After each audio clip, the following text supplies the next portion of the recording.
ఆంధ్ర తెలంగాణలో తక్కువ ఫీజులతో high quality results ఇస్తున్న ఏకైక సంస్థ తిరుమల్ ఐఏఎస్ ఇన్స్టిట్యూట్. చదివింది డిగ్రీ, అది కూడా పాస్ కాలేదు, కానీ డాక్టర్ అయ్యాడు. ఆసుపత్రిలో ప్రత్యేక గదిలో కూర్చుంటూ మెడలో స్టెథోస్కోప్ వేసుకుని వైద్యం చేస్తున్నాడు. కట్ చేస్తే కట్టగడాల పాలయ్యాడు. ఫేక్ డాక్టర్ భాగవతం బయటపెట్టింది ఆయన మందుల చీటీనే. తప్పుడు మెడిసిన్ రాశారనుకుంటారేమో, అస్సలు కాదు. కోడి గీసినట్టు గీతలు గీసి వైద్య శాస్త్రంలోనే దొరకని మందులు రాసి అడ్డంగా బుక్ అయిపోయాడు. అసలు ఈ ఫేక్ డాక్టర్ చరిత్ర ఏంటి, ఎలా దొరికిపోయాడు?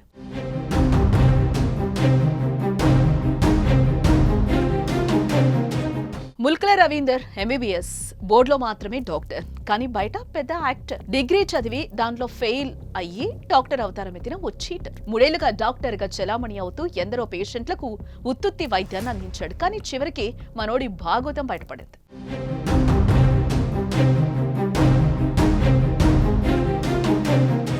డబ్బులు బాగా సంపాదించాలనే ఉద్దేశంతో డాక్టర్ అవతారం ఎత్తాలని భావించాడు. అందుకోసం తన పేరు మీద ఉన్న డాక్టర్ల లిస్ట్ ను ఆన్లైన్ లో వెతికాడు.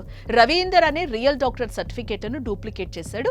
అతని ఫోటో ఉన్న చోట తన ఫోటోను అతికించాడు. గాంధీ ఆసుపత్రిలో పనిచేసినట్టు ప్రచారం చేసుకుని దొంగ సర్టిఫికేట్లు క్రియేట్ చేశాడు. హాస్పిటల్ యాజమాన్యాలను బురిడీ కొట్టించి గత 3 ఏళ్లుగా ఆదిలాబాద్, కామారెడ్డి జిల్లాలోని పలు ఆసుపత్రుల్లో పనిచేశాడు. ఈ 3 ఏళ్లు ఏదో మేనేజ్ చేశాడు. కానీ తాజాగా రాసిన ఓ మందుల చీటీ ఫేక్ డాక్టర్ భాగవతాన్ని బయటపెట్టింది.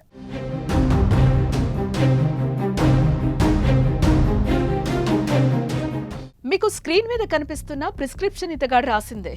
దానిని చూస్తే ఎవరికైనా డాక్టర్ రాయలేదు అనే డౌటే వస్తుంది. అదే అనుమానం ఓ పేషెంట్ కూడా వచ్చింది. వెంటనే అధికారులకు ఫిర్యాదు చేశాడు.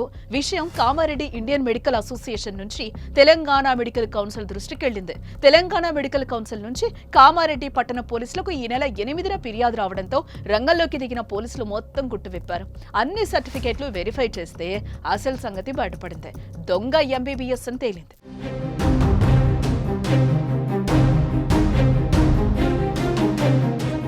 ఫేక్ డాక్టర్ ముల్కల రవీందర్ కామారెడ్డిలోని స్టార్ హాస్పిటల్లో 2023 మార్చి నుంచి జులై వరకు, ఆరోగ్య ఆసుపత్రిలో 2023 ఆగస్టు నుంచి 2024 జనవరి వరకు, లింగంపేటలోని భీమరాజు ఆసుపత్రిలో 2024 ఫిబ్రవరి నుంచి జులై వరకు పనిచేశాడు.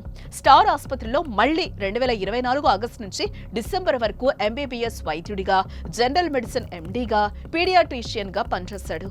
నిర్మల్ జిల్లా ఖానాపూర్లోని షణ్ముఖ ఆసుపత్రిలో కూడా పీడియాట్రిషియన్ గా పనిచేసేందుకు ఈ నెల 6న 2 లక్షలు అడ్వాన్స్ తీసుకున్నాడని పోలీసులు వెల్లడించారు. వెంటనే కంప్లైంట్ వస్తే దర్యాప్తు చేస్తామండి. వెంటనే ఇప్పుడు ఇది కంప్లైంట్ నిన్న వచ్చింది అండ్ వితిన్ 1 డే మా సిఐఎస్ఐ వెంటనే రియాక్ట్ అయ్యి నిందితుడిని అరెస్ట్ చేయడం జరిగింది. సో అట్లాంటివి ఏమైనా మాకు నోటీస్ వస్తే వెంటనే వితిన్ 1 డే రియాక్ట్ అవుతాము.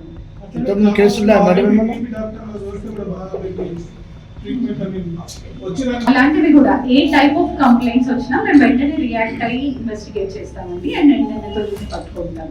వైద్యో నారాయణ హరి అంటూ ఉంటారు. తల్లిదండ్రులు జన్మనిస్తే వైద్యుడు పునర్జన్మను అందిస్తాడు. అందుకే వైద్యుడిని దేవుడితో సమానంగా భావిస్తారు. అలాంటి వృత్తిలో కూడా నకిలీలు పుట్టుకొచ్చి మనుషుల ప్రాణాలతో చెలగాటమాడటం ఆందోళన కలిగిస్తోంది. ఇంకా ఇలాంటి ఫేక్ గాళ్లు ఎందరున్నారో గుర్తించి ప్రజలను వారి బారి నుంచి కాపాడాలి.